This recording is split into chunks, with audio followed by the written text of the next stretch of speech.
And thank you for everybody who's joined in, and already the comments have come flooding through. I'm really pleased that we have utilised James's time today. I know everybody that's tuned into the call is part of a team FINIS club, and it's great to see. It's great to see so many of you on the call. Already we have just under 400 people on this call, so thank you very much for sparing an hour of your time on a Tuesday night. This call has been a long time coming, and the reason for that is being that I wanted to do it closer to the ease of lockdown, and a lot of you have suffered long enough. I think today marks the 100th day of being in lockdown. So such a long time of being out of the water, being disconnected with friends, being, have almost losing that second life that many of us have. But I want to do this call now that, okay, the government guidelines didn't go how we wanted it to last week, but I do think we are coming to the end of this restrictions of not being able to train and not being able to do what we all love doing. It might not be next week, but it hopefully will be the end of next month, and we can all see the light at the end of the tunnel. And as many of you are struggling or really kind of worrying or whatever those concerns are, James has also been going through many of those things as well. So this is your opportunity now to write some questions into the chat. This is purely an hour of honesty from James. Any advice that you want to know, then please write them in the chat and we will fire away. So we're going to go down some of the questions when they come through. But James, just from your point of view, how have things been going? Yeah, it's been a bit of a whirlwind. Obviously, this year's been a bit of a mess, really. Everything's just been turned upside down. Obviously, lockdown was really, really tough. Olympics being cancelled, so many things going on that weren't right in my head, and it's been a bit of a mess, really. But nice to be back in the pool again. Today was our first kind of like real proper threshold effect set, which was quite hard, and we did max kick this morning, so. We're back training now full time. Still no Monday mornings and Saturday mornings though, which is quite nice to be fair. The lockdown wasn't easy. We were on Zoom calls every day. We were doing circuits. We were doing weights in the garage and stuff. Just trying to utilize what we had at home. But being at home for 9 weeks is a long time, and I actually really enjoyed that, being at home with my family for quite a bit. I've not been home for that long since I was probably around 18, 19. So. It was nice to be home for quite a long time, but it's nice to be back into a full routine again, back in the pool training. When obviously I live with Freya Anderson now, who I'm sure you all know. So yeah, we've got a good little thing going there, and it's nice to be back under Dave McNulty and back to training again, really. Yeah, and like we said at the beginning of the call, certain for the large majority of people, if not everybody on this call, the pools are still closed, and hoping that by the end of July pools will start to open. So a question from me to start with, just taking that time frame and being able to, if we're being really positive about this and we're looking at pools will open at the end of July, what's your advice now over the next 4 weeks that the swimmers on the call can really kind of take on board and start to prepare themselves to returning to training? Yeah, great question. I said this at the start of lockdown. I was getting a lot of questions asked, thinking, I've lost motivation, I don't want to train anymore. And lockdown was never ever a break from training. It was a time and a place where you could actually make gains on land. Us, as aren't built for being on land. We don't run very often, and I get bad knees, and I don't do circuit training at all. So there's a chance there for us to make a gain from that, and I think. If they're saying hopefully touch wood the pools will be open in 4 weeks' time, that's great news. But it's a time to think. Right now, how can I kind of get ahead of the game? How can I kind of make an aerobic gain being on land and being at home? So probably sitting all day watching TV on your backside all day is not going to help things. trying to get into a routine again, doing a bit of exercise, going for walks, doing a bit of running, you know, something your body is not used to. The circuit training, I actually have my own website, you know, I'd actually created a website for lockdown training. You know, I was getting so many questions asked what to do. It's called jamesguyperformancecoaching.com.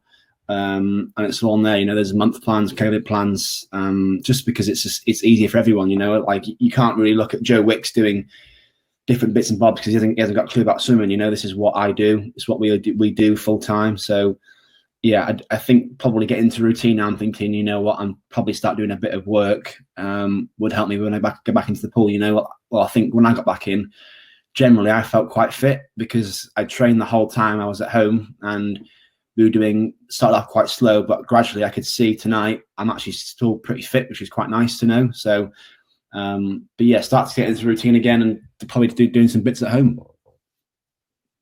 Yeah, brilliant. And any of the links that James mentions here on the call, we'll send an email out after this tomorrow with everything. So James's website with some of those activities or some of those land training exercises that you can do. Yeah, you'll be able to access them tomorrow via the link, or just go on tonight and have a look. Another question, James. What's the one thing that you've done that has had a positive impact on your return to swimming? Now, these guys have probably got 4 weeks. So what can they do within those 4 weeks if it's just one thing that can have a positive impact for when they return to the water?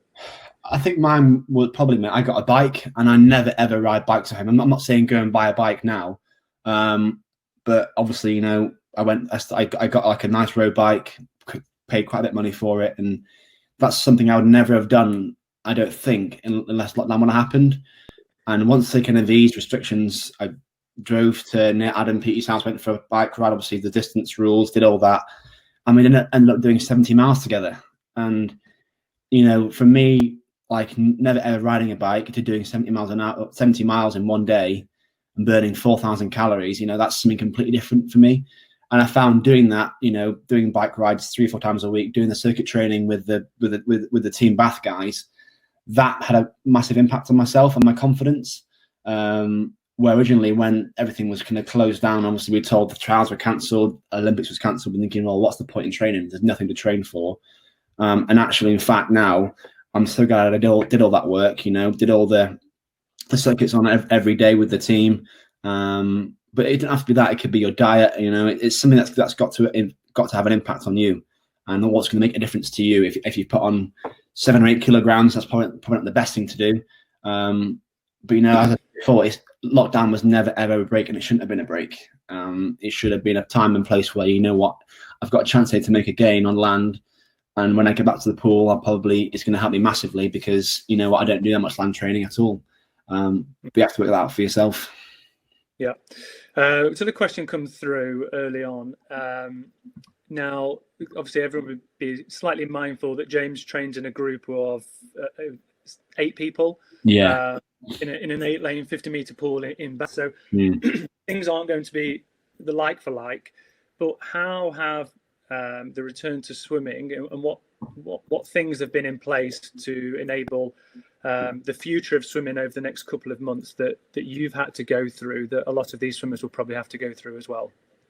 So guys, basically, whenever we go to the pool now, we have to wait outside to queue in 2 meters apart with a mask on. You can't go in without a mask.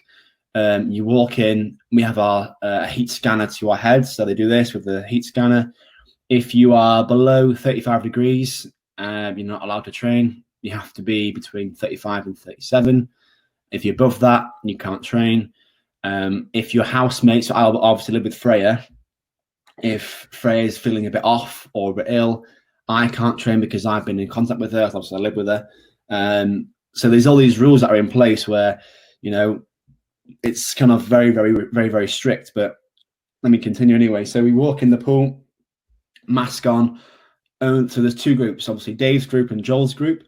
And we never go in together. Dave's group's always first, or Joel's group's first. And we walk in, we go to our allotted space to get changed. I'm space number 14. Like, you've got people everywhere, but never like together. It's always maybe 5-10 meters apart. They're miles away. And it's weird because now we have the booming. So Joel's down this end, Dave's down this end. So we're 25 meters, and everyone has starting points at different places. So there'll never be anyone in like, let's say lanes 8, 7, and 6. They'll never be at the same end of the pool. There'll always be one here and one back here, one here, one back there. So you're never actually all together in one line. Everyone's starting at different ends. So that's one thing we got used to. And obviously training at the boom end, you put all your kit on there. People that obviously Joel's group, the lads in that group as well, they're turning, it's all coming over. It's just trying to getting used to that, really. What things aren't going to go to plan straight away. You can't shake hands with anyone, you can't touch people. It's very, very strict with what they're doing. You have to wash your hands before you fill your bottle up. You have to wipe it all down after, even in the gym as well. Whatever you touch, you have to wash it down straight away. And to be fair, we're all getting used to that now, and it's absolutely fine. But obviously at the start, there were some rule breakings, which is completely normal. We're not going to be perfect straight away. But right now, I think we've mastered it pretty well. But it's very, very strict. And yeah, this is the new thing for us now at the minute, and it's quite annoying. But you know what? To go back in the pool again, it's a privilege. So stick to the rules. Yeah. I had a question come through, and I think it's very relevant to this time now. Yeah. The question was, and I'm sorry I can't get the name because it's going so fast, but did you ever feel like giving up? Not during this period, but any time throughout your career, did you ever feel finishing swimming, trying something else? There was a period when I was probably 12 or 13, and being in a really good age group swimmer, winning nationals. First year won 6 gold, silver and a bronze. The next year was a few silvers, whatever. But 13, I came down to Millfield and I hadn't improved again. I was getting slower and slower. Hadn't make a final, didn't medal. And that year was probably my toughest year in swimming, where I was like, all these guys are massive. I wasn't PBing. And that year it would either make or break, really. And I remember chatting to my coach, Joel, at the time, my dad, and a few other people. And they were just like, just keep doing what you're doing, keep training and keep working hard, and you'll get past this. It's completely normal. And I was like, okay, I'll keep going, keep working hard. And I did. I kept going. And in a year and a half's time, I was smashing everyone again. The guys who were ahead of me, they were miles behind me, and they couldn't keep up with me. I grew finally, because these guys who were 12, and they were 6'2", and they were massive, but they've all finished now. So it shows that just that hard work does beat talent. And obviously there's a point in every swimmer's career where they're going to go through a hard time. It's not going to be easy, and it's your choice to continue or to finish. And I carried on and look where I am today. So it's completely normal to go through that, and it's just how you deal with it mentally and physically. Yeah. I have a question from Annabelle. Is there a way that first of all, do you get nervous before racing? Yeah, of course. That's completely normal. I'm pretty sure everyone gets nervous before racing. It's just a thing we're used to, and it's just being able to control your nerves. But yeah, that's completely normal. Completely normal. And so Annabelle's question is, how do you cope with the nerves? Cope with the nerves, it's pretty simple. I have my headphones in, listen to music, keeps me relaxed. And that's it. I've been racing now since I was 10. So like 14 years of racing is a long time. And, you get used to it, and, it's a stage where, I'm going to be nervous tomorrow. I'm racing. I go quite quiet, but my music for me is something that helps me relax a lot more, and I need that. And, it helps me calm before I'm racing, helps me keep relaxed before I'm racing, and it helps me keep thinking about how am I going to race this race. So that's really important for me. But what I have found is there's no point in getting too nervous, because at the end of the day, you train for this, is what you train for. And to swim 4 lengths freestyle, which you do every day in training, it should be a piece of cake. So, but yeah, there's no reason to overthink things. But yeah, music for me is a massive part of my kind of pre-nerves routine. Alice asks, did you do any other sports growing up? Yeah, of course I did. I tried different sports, as everyone does, and I think you should all do that at a young age. I tried kung fu, I tried football, I tried rugby, tried hockey, lacrosse at school. You tried everything. I tried athletics when I was at primary school, and yeah, you just tried everything, don't you? And obviously swimming for me was the one that I really liked the most, and I just kept going at it, and that was it. It's not like I was swimming forever, and as a kid, everyone tries different sports and different things, and I'm pretty sure that's the same for everyone. Michael Phelps was a big lacrosse player when he was a kid, and but yeah, it's completely normal. But yeah, I tried everything, absolutely everything. Fishing doesn't count, does it? Fishing doesn't count. Not quite. No, not yet. Not quite. Zobel asks, did you ever picture yourself being so good? Yes and no. You know, when I was 11 and I went to my first nationals and I won 6 gold, you know, I thought straight away, this is what I want to do when I'm older. So I want to be an Olympic swimmer. And I would say people ask me, what do you do when you're older? I'm like, I want to be an Olympic swimmer. And that was it. That's all I used to say. And be like, oh, right, okay. And then people would kind of smirk or laugh or whatever. And yeah, that's never ever changed. You know, the mindset of that 9-year-old boy doing that to being 24 now, almost 25. It's never changed. So yeah, that's it really. Freya's asked, have you ever had to overcome any injuries or long-term illnesses? Luckily, no, touch wood. You know, I never really get injured, to be honest with you. I have a few niggles in my shoulder if I don't do my band work, which I think is really important. But no, so far so good. I've had nothing that's kind of compromised my swimming. You know, I get tight somewhere, but that's completely normal. You know, I've got to keep stretching, keep things loose. But yeah, no problems, which is quite lucky, to be fair. I think you touch on something there, James, which is really important. It's about self-management and understanding your body. Yeah. Now, a lot of on this call will be swimming, hopefully when we get back into the routine. Yeah. But we'll be anywhere between 5 to 8, 9, 10 sessions a week.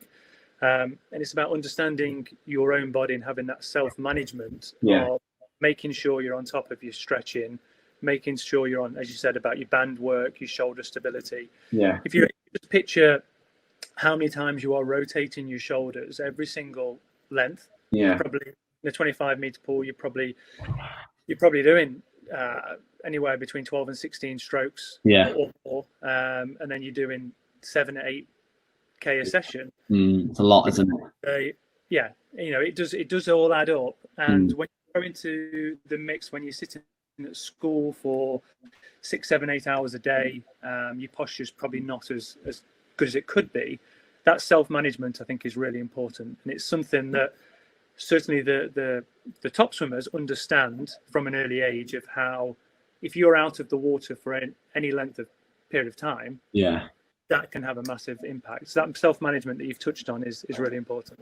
Yeah, it is. You know, it's something that has to be done for you and what works for you. Like for me, I have to do my band work every day. So, you know, with the band, you do this, you know, the rotator cuffs, and then you do the pull aparts. And if I don't do that, I get niggles in my shoulder. And that's just because of doing this all the time. You know, your shoulder rotates forward and it's working this muscle at the back here. It's quite tight at the minute, actually, because I've not been doing enough of it. So that for me is a must. I have to do that every session before I get in and stretch them off after. And as you get older, it becomes more and more important. You know, as a youngster, you know, you can kind of get away with it. But, you know, I think I started doing pre-pull properly at probably 17, which is quite old, to be fair. But now it's a religion. I do half an hour before every session or every day. So it's something you have to work at what works for you. You know, I know Tom Dean gets lower back problems, so he has to work on his lower back, keep his hips loose. And for me, it's my shoulder. So everyone's different. Everyone's completely different. Yeah.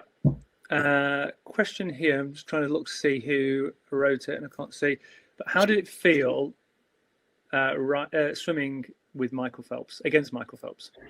It was amazing. Back in obviously 2016 when that happened, you know, watching that race back now, looking and racing the greatest of all time, it was something special. That's something I thought I'd never would do. And to get a hug off him after is pretty cool. You know, he said, I'll be watching you, mate. You've got a real good potential future with you. And I thought to hear that from him, the greatest swimmer of all time, you know, is quite special. So, yeah, I knew he'd be hunting me down the last 15. Now that's what Phelps does. But it's about sticking to your own race, sticking to your own race plan. And this was before I could kind of really do butterfly. And, you know, it was class to race the greatest of all time. It's like boxing Muhammad Ali, you know, the greatest boxer of all time. So that's the kind of level it is, really. And, you know, to race him in his last ever race as well, it'll go down the history books. And I'm part of that, which is quite cool. Yeah. Jess and a few other people have asked this question, but how did you balance schoolwork and training? Honestly, I have no idea how I did that. You know, we train in the mornings, 6:45 to 8:15. Then I go to school and I'd be tired all day. It's not easy, and that's one thing I used to hate. I used to fall asleep in lessons. You know, it was brutal, but I did it. I managed to do it, and it's not easy at all. I did all my exams, passed all my exams, GCSEs, A levels, did all that. But as I got older, it got harder. I was traveling a lot more, traveling away. But you know, there's a time and place for swimming, and your exams, and at some point you have to put your exams before your swimming. And I remember going into my GCSEs, there was a like a revision course at school, and Dad was like, "Son, you're going to that course. You're not training for, I think it was 7 or 8 days. This was like middle of May, and the European Juniors were like 5 weeks after that." He said, "You're not swimming. You're going to that course." And I was like, "Okay." I told you and Dale at the time, my coach was like, "Yep, I completely agree. Get your schoolwork done and pass your exams." So, there's a time and place for that. And, sometimes school has to come first, and I think it should come first. But, it's not easy at all. And I'm glad I've got it all done now and never have to do it ever again. Yeah. Diana asks, have you ever had a really bad part of your career where you struggled to PB or you plateaued? And how did you come out of it? Yeah, it's like I said before, back when I was 13, that was the toughest year in swimming, being a really good age grouper and not PBing properly for a long time. But, it's them dark times that keep you going. You've got to keep working hard, keep grafting, doing exactly what you're supposed to do in the pool, listen to your coaches, and you get through it. It's just completely normal. I remember when I was 14, so 13 was a really tough year. 14 was still okay, and 15 I was back on top again. I won nationals again. The guys who were racing me, they were miles behind. I was way ahead of them, and then after that, they never caught me up again. I think when I was 16, I set the British record in the 400 free 351, and no one's been near it since. So yeah, these things happen, but it's how you deal with it and how you're gonna get out of it. The only thing to do is just keep working hard and keep working smart as well. So completely normal. Getting so many questions about diet. And remember that some of these swimmers will probably be at school as well, so training around schoolwork. But how did you? Obviously, you were in a little bit of a different situation being at private school. But what's your diet look now, and how do you monitor what your intake is versus your outtake? So generally, right now, guys, it's generally. When I was younger, you can kind of eat what you want, essentially, within reason. I'd have massive lunches, massive dinners, massive breakfast, because I was kind of burning calories all the time. But as you get older, that all changes. Your metabolism doesn't burn as fast. So right now I'm fast. I fast before every morning session. So that means I don't eat before I train in the mornings. But if I was younger and I was doing that, I would collapse. Where now I'm completely used to that. I come back, have a bigger breakfast, bigger lunch, and a nice dinner. But no, it's fact you got to find what works for you. So generally across the week, it'll be really clean Monday. So before I train, nothing in the morning. Come back, have eggs on toast. Lunch would be jacket potato and tuna. Dinner would be salmon, rice, and broccoli, and that's the same Monday and Tuesday. Wednesday, it's a bit of a treat day. So train in the morning again. Go into town, go for some sushi, and then I have Ben's cookies. I probably have 3 or 4 of them because I've been clean for 2 days. Thursday and Friday, back to it again. So jacket potato, the salmon, the eggs. Thursday, Friday. Friday night, I'll have a pizza for tea. And then Saturday, I'll go out for dinner. And Sunday, I'll be clean again. So it's that balance between having like 80-20. So 80% of the time of the week, you're really, really clean. And 20% of the week, you have your treats. So I have the cookies, the pizza, a few desserts. But it's all within reason. It's not like it's massive portions of chocolate and sweets. It's like it's a bar or two. And that's something I enjoy, and it works out for me pretty well. A really good question here, actually. If you'd have known lockdown was coming, what would you have done differently? Honestly, nothing. I don't think anything would have been done differently. That's a really good question, actually. Looking back at lockdown, it was interesting because me and my girlfriend split up after 2.5 years. So that was hard to go through that. Obviously, not doing anything for so long, being inside all day, you can't really see your mates, and it was hard. You're inside all day doing nothing. Especially the first 3 weeks was absolutely brutal. But it was interesting. Like I actually enjoyed doing the Zoom sessions. It kept me in really good shape. I obviously had the pool in the back garden after a few weeks. But when we told the games were cancelled, we were like, what's the point in training so hard if there's nothing to train for, And it's that mindset of having that mindset of, what the name of the game is to get fit on land. Nothing too serious because there's nothing to train for, but be in reasonably good shape before I get back in the pool. And that was what I had in mindset before. And that's what I would have looked back now and thinking, looking back now, if I was to change things, if I knew it was coming, I probably would have got more weights in my garage, you know, a few bench presses, a bit of squatting stuff, because that was the hard part, you know, doing pull-ups all day was not easy. So a bit of a change of stimulus there, a bit of bench would have been quite nice. But apart from that, it was quite nice. Might have bought a wetsuit and gone to a lake and swam in there, but it was not easy at all. Maybe stocked up on more toilet roll or something like that. Yeah, probably. Yeah. Mate, I'll get my charger quickly. 1 second, it's going to die. Okay. Yeah. So the questions just keep coming through. I'm really sorry if I miss. Well, I'm going to miss a lot of them because there's so many. I was hoping to get some of the names, but they're going so quick that I can't keep up. But please keep them coming through. Got another 30 minutes of James and some of his knowledge and how he's dealt with certain setbacks. And there's just one that I wanted to touch on that he's just mentioned there. That certainly a lot of you probably will go through at some point. Is how do you deal with that setback out of the pool, James? You just mentioned that you split up with your girlfriend for 2.5 years, and it's difficult to kind of get over these things. It really does affect people differently, and I've seen it personally with swimmers where something outside of the pool that's affected them, and that's it. They've gone and they've switched off, and they've not gone training for months on end, and they've not come back with the same person. So how do you deal with the emotions out of swimming that are different and still be able to concentrate on training and focus with competitions? Great question. And this is one thing I think I'm probably one of the best in the world at, and that is, if there's an issue outside the pool, I've never ever let it get in my head in training, you know. And that's just the way I've been. Back in 2015, similar situation. Girlfriend broke up with me. It was a messy year, and this was before the World Championships, before I won everything. And I was training so well and everything, and obviously it happened, and I was like, right, okay, I'm gonna use this as fuel now, and I used it as anger and fuel to motivate me in the pool. Where I can name a few guys who I won't do. They're like, oh, I broke up with my girlfriend, I can't swim, my head's gone, we'd get out, miss training. But I never let that affect me and my mindset in the pool. Like tonight I had a great set, you know, me and Tom Dean absolutely destroyed it tonight. We did 4.5K of like threshold effect stuff. We finished on 354 on a 400 from a push, which we were in great shape. But, you know, it's like out the pool, it's these things, you know, you've got to think about things properly. Think about what's affecting you, what's the reason, park it when you get into the pool, you know, there's a time and place for that thing about things after, but you're there to train, and that's the reason why you go to the pool every day, is to work hard, listen to your coach. But I think that's one thing I've got done quite well, is never let anything outside the pool affect me inside the pool. And I'd say who's good at that as well is Mr. Petey. He's the exact same, you know, the way his mindset is in the pool, you know, he's just going to absolutely keep killing it.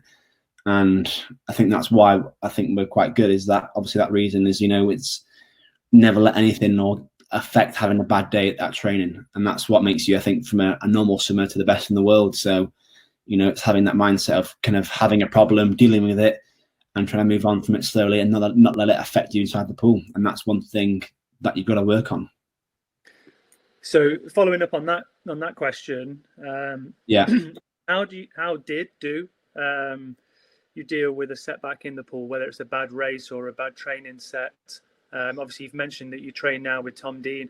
There's going to be days where, you know, he's smashing you and you're smashing. How do you keep that level-headed, I guess, motivation and that in emotions to carry on and come back the next day? If it's a bad swim or a bad race or a bad training session. Good question. You know, there's going to be good days and bad days, and you know, there's going to be little sets where I beat him and he beats me, and that's completely normal. We know, and we both know that. But sometimes, you know, my heart rate's quite high, his heart rate's quite high, and if he's ahead or I'm ahead, just let us go. There's no point trying to race, because it's not the purpose of the set, you know, and that's important to get right. But when I'm racing, especially when there's issues and problems, and you swim poorly or whatever, you know, the worst thing to do is analyze things straight away. I know it sounds hard to do that, but you obviously in the middle of competition, the last thing you want to do is think, oh, it was a poor race, I'm really upset, you know, I'm not going to swim well now, you know. And that's one thing I kind of learned to do well, is obviously if you have a bad race, park it, think about it, forget it, move on. Next race is tomorrow, you know, get ready for that one. And I know I've done that before, you know. I think I came fourth in 2017 at the Worlds in 200 free. 2 days after, I went the 143 in the relay, won the World Championships, 100 flyers the next morning, and got a bronze in that. So there's things where you can come back on and park things on, and you obviously look at the results and think, you know what, at the end of the meet, I'll discuss with my coach what things went right, what things went wrong. But the last thing you want to do is be doing it mid-meet. You know, it's a complete distraction from you, and you don't want to do that. So you know, it's about kind of being positive. You know, you're in good shape. You work hard every day, and having one little bad race isn't going to affect you at all. It's how you overcome that, park things and move on. I know it's obviously easier said than done. That's what the best in the world do, and that's what they do day in, day out. You know, if you have a bad session, you know, think about what can I work on. If I'm falling apart in this set, you know, I'll work on my technique, work on my turns, work on 4 kicks off every wall, and these are the things you can work on if you're having a bad day.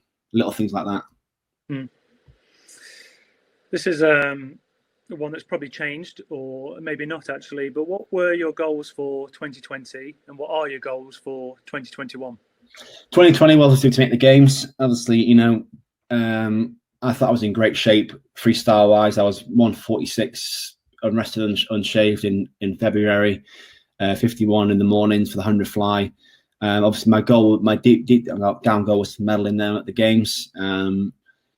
And obviously the 4x2 and all the relays, you know, we were pretty strong in that. I thought we could have won the 4x2 and the medley relay. And obviously the mixed medley relay as well was another medal contender. So it was going to be an amazing year. But you know what, this break probably even made things even better now for us generally.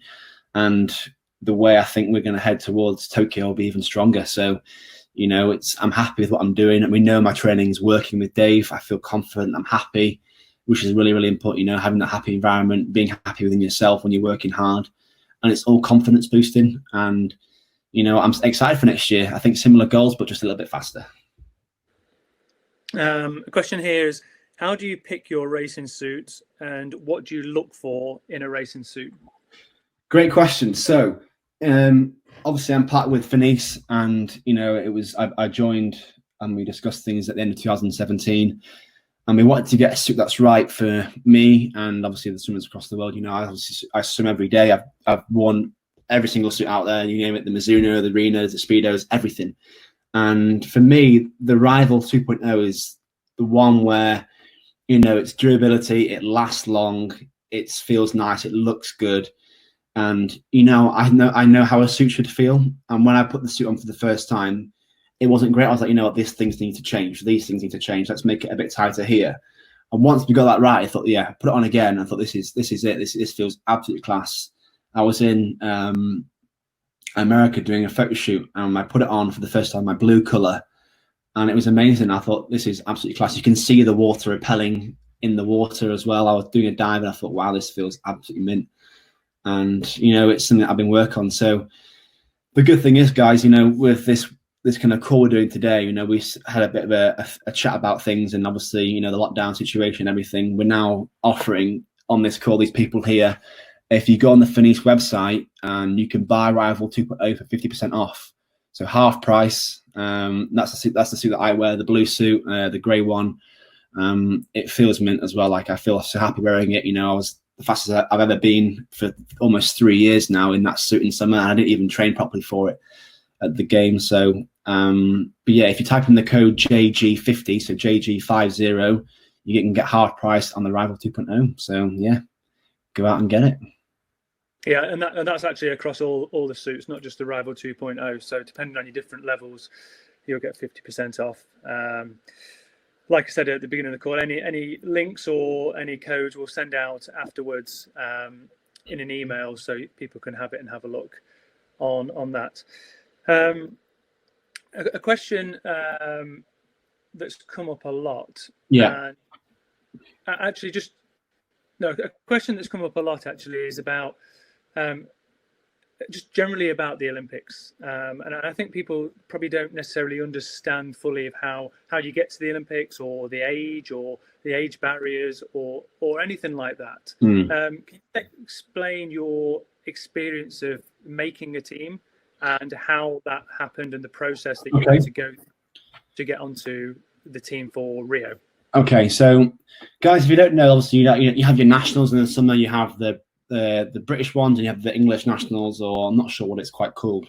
But when I was like probably up to 18, it was just called the British nationals, the national youth championships. and that was it. But prior to that, you have the British Swimming Championships. So that's where you qualify for in April every year for your Olympics, World Championships, Europeans, Commonwealth Games, all the big meets. You qualify there. And 2016, it was in Glasgow, and I was the favourite for the 400 free and 200 free. I won both of them, fastest in the world for both of them as well. And you have to hit a certain qualifying time. And obviously the 200 free, it was obviously the top 6 go for the relay as well. So I won that as well. But usually they have like an A and B time, and our qualifying times are really, really difficult. They're not easy. So you have a consideration time, and then you have an automatic qualifying time where you just go, and that's it. That's it. You're going. I hit both A qualifying times, so I knew I was going to go first Olympic Games. But that's the Olympic Games. But my first meet was my European Junior meet, and that was July 2012, and that was the year, obviously, of the London Games. I went to the London trials. That was in obviously the Olympic pool in London, the brand new pool. I was there, and I raced Ross, and he absolutely smashed me. I was 16, and that's where I qualified for my first kind of international meet, as you say. And you know what? It was amazing to be at that pool. I swam loads of races, PB in all of them. But that was my main goal that year for me, was to qualify for the European Junior Championships. And that was it. I qualified. I got a medal I got a bronze in the 400 free. I raced one of my good friends, Gabriele Detti, the Italian boy. He won it, and he went to London as well. So these meets and things, as you get older and faster, you qualify for the British Championships, and you can qualify if you swim fast enough. There's obviously a qualifying time to get for that. You can go to the European Juniors, the European Youth Olympic Games, and all these meets come up. So yeah, it's pretty basic, guys. Pretty simple. And there's no age limit of if you're good enough, you're old enough. Yeah. It's really interesting to know, because I bet it doesn't differ from some people on this call. Yeah. But what's your training out of this current situation now? But what's your training regime normally in a normal world? What was your training regime? Okay, so normal routine for me, week in, week out, would be Monday morning swim 8 till 10, gym 10 till 12, swim 3 till 5. Tuesday swim 8 till 10, swim 3 till 5. Wednesday is gym 8:30 to 10, 8:30 to probably 10, swim 10 till 12, afternoon off. Thursday would be 8 till 10 swim 3 till 5. Friday would be 8 till 10 swim, gym 10 till 12, swim 3 till 5. And Saturday morning, swim 8 till 10, weekend off. And that's the same every week, week in, week out. That's the normal plan for the week. So how many kilometers would be swimming per week on average? Probably around 60k, I think, maybe 65k. We do a lot more quality work than just, let's say, garbage yardage. It's all kind of, everything's got a purpose for it. So this morning was max kick. So it was brutal, actually. It was 10 100s, best effort with a board, short course. The first 4 off 2:30, the next 4 off 2:15, and the last 2 off 2 minutes. So try and hold the time from the start to the finish. Finished on 108, which is quite good. I held 112, 11s, and finished on 108. So still reasonably quite fit, which is okay. And then after that, we had short rest swimming. So it was 40 50s. The first 20 were quite chill off 40. The last 20 were off 35. And that's it. And then that was tonight. Well, that was this morning, sorry. Then tonight we had HVOs, so speed effort. So kick, pull, swim. So 15 burst, 20 burst, and 25 of kick, 100 easy. Then pull, same thing. And then swim, the same thing. And the main set after that was threshold effect. So everything's got a purpose, and Dave likes that. Everything must have a reason behind it. And tonight was the threshold effect. So it was 3 100s. The first one aerobic, the next one threshold, the next one HVO. Then it was 3 200s. It was aerobic again, threshold, HVO. 3 300s, aerobic, threshold, HVO. 3 400s, aerobic, threshold, HVO. And yeah, that was not easy. That was really, really tough. And to be fair, it was a great set, and I was really happy with the times. And I'm in good shape, which is quite nice. Brilliant. So on the back of that, what is the hardest set you've done, and what is your favourite set to do? Hardest set I've done. 2012, going into the London trials, we did a set of, from I think mid-October, every Monday we did 6 200s. and then the next week was 7, 200, all best average, as the fastest time you can hold for all amount of reps. So it was 6 one week, the next Monday was 7, and it was 8, 9, 10, 11, 12, 13, 14, 15, and then back down to 6. And that took about, well, it was a long time. So you can imagine it was like 18 weeks of that, which is not easy at all. So we did that, and that was really, really tough. That was probably one of the hardest things I ever had to do. But once you've done it, it's all confidence building, and I was happy with that, and I felt so confident after that I could do anything. And so just following on that, so as a 17-year-old, I was 16 at the time. Yeah. So what times was you holding? Yeah. Those two, and was it short course or long course? All short course. It was off 3 minutes, and they were going 1:58. Nice. Very nice. Yeah. And so, what's your? That's the hardest set you've done, and what's the best set that you'd like to do, or what's your favourite set? Favourite set would be there's one called the Hackett set that I did quite a bit with Joel and Ewan at Millfield, or then there's two actually. So the Hackett set was, Grant Hackett, he's the distance guy. His coach obviously made this up, and it was 40 50s. The first 16 are 45. Every fourth one at 200 race pace, 12 every third at race pace, 8 every second, then 4 all at pace. And the time goes up to the last 4 off a minute, which isn't too bad. And the other one is 31s at threshold off 140. And I think that for me I used to do that every Monday for probably 3 years. But it got you so physically fit and strong. I loved it, and I think that kind of made me as an athlete. Really, there was a video of Brett Hawke and some other guy, Bob Trefine, talking about that, and Joe was like, "This is how we did it," and I was like, "Well, it works." So, yeah, them 2 sets are pretty good. So you're more of a middle distance swimmer, so 400 swimmer, 200 fly, 100 fly. It's probably as short as you would go. What do you do to? How do you train for those events, and what do you do either side of those to make you faster and more aerobically fit? So generally, obviously across the board, I do. Sorry, my phone's going. Generally, I do a lot of aerobic conditioning. So, for example, I do a lot of like a threshold butterfly, which obviously works for aerobic work for freestyle as well. So doing hundreds of threshold flies is not easy. So I'm doing a lot of that. I do a lot of short rest butterfly as well.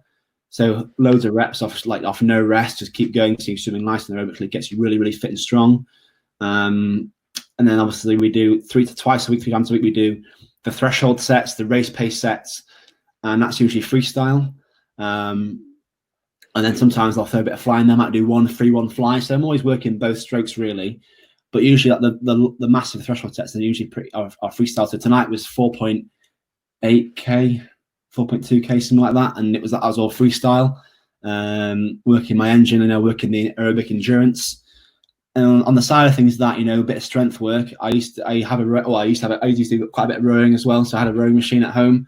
I used to row twice a week on Wednesday and Sunday, for an extra kind of gain, if that makes sense, something different to rather doing a lot of the threshold work at the pool. So I did that twice a week. And then, it was probably from 14 to 21. Every night I used to do press-ups every evening. And, that's one thing I never missed out. And I thought that gave me a massive advantage. I was so physically strong with my body. It was like we used to do the British swimming testing. I think, Ross, you retired at this point. And like my numbers were the highest. I was, with my body weight, the strongest athlete in British swimming because of what I was doing at home. And it made, I think, having that endurance as well on the side and doing those bodyweight work at home, I was so physically fit. I was powerful. I was strong. I had speed, and I had all the engine to go with it as well. So yeah, best of both worlds. Diane, what age did you start swimming? I learned to swim around probably 4 or 5, just so I could go in the pool on holiday. That's it. Just as a normal kid, learn to swim at a normal age, and that's it. Done. This is a really good question, actually. What has been the best bit of feedback that you've ever had? Best bit of feedback. Or probably best bit of advice. Let's put it that way. Best bit of advice. Probably Yannick and Yo after Rio. He said to me, it was like, obviously I came fourth in the 200, and he was like, mate, he said, just keep doing the work for the 4, which is what I've been doing with Dave. And he said, you've got the speed and you'll kill them all. And to hear that from him, probably one of the greatest 200 freestyles ever, obviously in the textile suit, the 143.1. To hear that from him was like, right, okay, this guy knows his stuff. That was really nice of him to say that.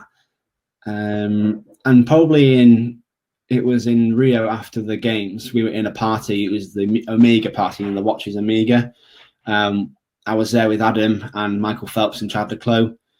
And Phelps said to me, he said, good luck, mate. I'll be watching you. You've got it in you. And to hear that from him was pretty special. So yeah, they're pretty good things to hear. It's interesting that you say what Yannick said to you. Yeah. People on this call will probably look to start to focus on one stroke or one event as they get a little bit older. It's interesting you say that you actually, if you want to do a really good 200, you have to enter 400, and you have to train a lot. You have to train with the 4, essentially, yeah. And also vice versa, for the 200, you also have to do the speed work as well. So you've got to train either side of an event to nail it in the middle. Yeah. Obviously, everybody just would love to be a 50 sprinter, but physiologically that would not happen, and it would not be possible for everyone just to do 50s. So it's really important that you go out of your comfort zone and you train the higher distances to be able to then race. Yeah, exactly. Like, for example, tonight we did that set, and it was the 300-400s at the end was optional, and Dave was like, do you want to do it? And I went, nah. He went, no, you're doing it. I said, okay. So doing that, and just said, that's it, you're doing it. We finished on a 3:53 from a push, and I was like, wow, we're in great shape. So that for me is out my comfort zone, where the 100s before, the 100, 200 is my kind of distance, where Tom Dean, he's more of a distance guy, that's kind of his area. So I push him on the distance stuff, and he pushes me on the shorter stuff. So it kind of works both well in our kind of areas, really, which is quite nice. Yeah, brilliant. I had this early on, actually, a question, but who was your idol, or who is your idol? Who was your idol when you was growing up, and has that changed now? When I was growing up, when I was really young, probably Ian Thorpe. The torpedo.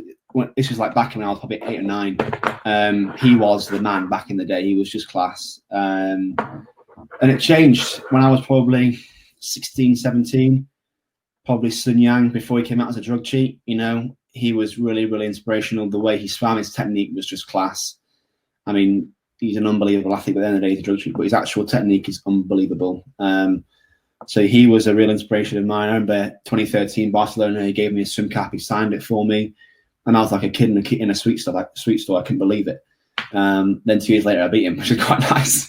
But no, it changes over the years. But right now, I don't really have an idol anymore. It's kind of down to myself. I've kind of raced the best in the world. I've beat most of them. So yeah, it's just down to me now. What are your top 3 tips? Top 3 tips. The best that you can be, yeah. Enjoy what you're doing. That's the first thing. Listen to your coach. The second thing. And the last thing would be think outside the box. Very good. Very good. We've got a question here. It's probably not really aimed for you, but how do you get a sponsor? Swim fast. Swim fast, be presentable, be marketable, be careful what you put on social media, be an inspiration to others, help other people. But the main thing is you have to swim fast and win things. That's probably where people see, that James Guy, he's won that and he's won this. And then, these, obviously that helps you a lot. I remember my first sponsor was Blue 70 when I was 17. I was this up and coming young kid who was kind of starting to work my way through the senior ranks. And, it was just 2013. I think they just signed me after the British Championships. It was like in Leeds, and I got second in the 400. I won the 200, beat Robbie Renwick. Davo, you'd retired, I think, and yeah, that was where I was like, oh, who's this kid from nowhere? And that's where it kind of opened my scene up on. Really, I got my first agency, Red Sky, who I'm with now. They signed me over. And then I got a call from after I won the 200. I got a call from David Carey saying, well, he's from Let's Go, saying we want you on board. We think you've got the potential to do really well.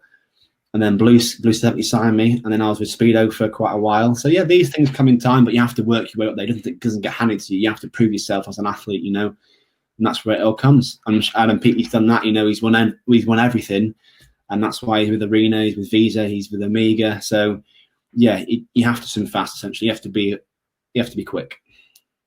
Yeah, I think you're right in terms of you have to be noticed, but also what you alluded to there is really important, is just being that clean image and being somebody other people would like to be associated with and look up and be proud to be a part of. And I think that's an important message. So yes, you do have to be noticed in the pool, but you also have to be noticed for the right reasons outside the pool as well. What was it like swimming at your first event at the Olympic Games? Nerve-wracking. I remember being on the blocks, and it was weird. I just thought to myself, something isn't quite right. I don't know why, but I knew something wasn't the norm. I don't know what it was. I knew it was going to be a tough meet. I just knew something at the back of my mind wasn't quite right. But yeah, 400 free was okay. I got 5th. But yeah, I was nervous. It was my first Olympic Games, and it's not like it's like a normal meet before. There's all this media around it. It's something completely different, and I probably was a bit overwhelmed by things. But yeah, it was quite nerve-wracking, but I enjoyed it. Yeah. Who is your biggest competitor? Probably there's quite a few actually. It varies. Obviously, the 100 flyers, Mr. Caleb Dressel, Chad Leclos. He's a good friend of mine. The freestyles, probably the Lithuanian boy Danas Rapsis, Duncan, and obviously good friend Duncan Scott. But yeah, they're probably the main few really. There's loads of guys in there, but obviously there's always one or two that are right at the top. Brilliant. We've got a couple more minutes. I'm going to let you recover after training and get ready for your training tomorrow. But how does an atmosphere change your performance, or lack of atmosphere? It doesn't. It should never change it should never change your performance ever. You have a goal to swim fast. If no one's in the crowd, who cares? You're there to swim fast. You do against the clock, and that's it. The crowd's a bonus. They should cheer you on. They get you fired up. I remember in Budapest, I was so fired to that crowd in the World Championships. If you had a Hungarian in your heat, it was 17,000 in there, and it was all closed off, so there's no roof or anything. It was all kind of, sorry, there was a roof, sorry. So it was so loud in there. I got so fired up so quickly. It should help you, but at the end of the day, if there was no crowd there, it wouldn't have made a difference. You're there to. This is why we do stand-ups in the pool, and we do races in the pool. In time trials and stuff like that. So it shouldn't affect you at all, really. Yeah, I think that's a really good point as well, especially when we're coming into this unknown. There might not be. Yeah, exactly. A crowd. Counties or regionals or nationals moving forward. It might be a bit more of just your teammates there, and I think it's really important what you said. It's you've done all the work and you've trained so hard week in, week out, and the performance is just a part of what you've been doing. Yeah.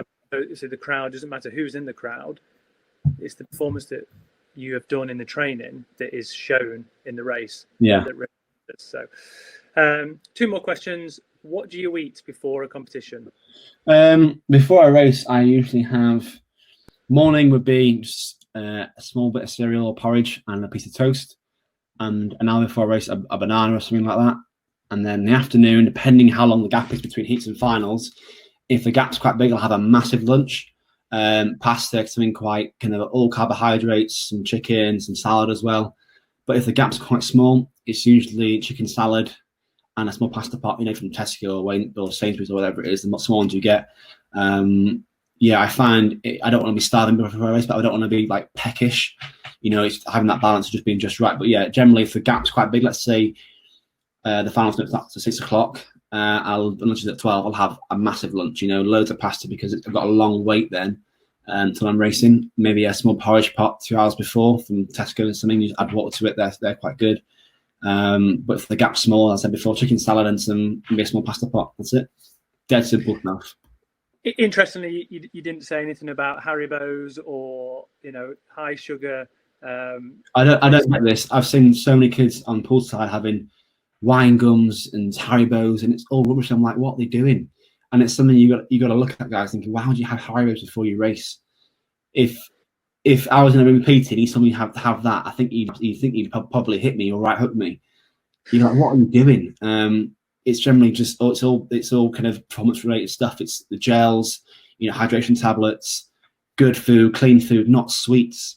Nutrigrain bars are okay, but they're the same as jelly babies. It's rubbish. But yeah, I don't have any rubbish before I'm racing. Which is, it's obvious, isn't it? Even, everybody knows it, that you put rubbish into your body and the performance will be not what you want it to be. It's like a car, isn't it? You don't put diesel in a Ferrari. It's the exact same thing. Last question. How do you want to be remembered when you finally hang up your swimming trunks and your swimming goggles? How do you want to be remembered as a swimmer? There's a few things. I'd like to be remembered as that James Guy was unbelievable. Very versatile, but he was also a really nice chap as well. He was not arrogant. He was like a people's champion, if that makes sense. He was a real good inspiration, and he's one of the best in the world. And for me, having that and having that reputation would be class. That's it for me, I think. Brilliant. Well, thank you very much, James. We'll let you to go and recover now after that heart attack you've already mentioned.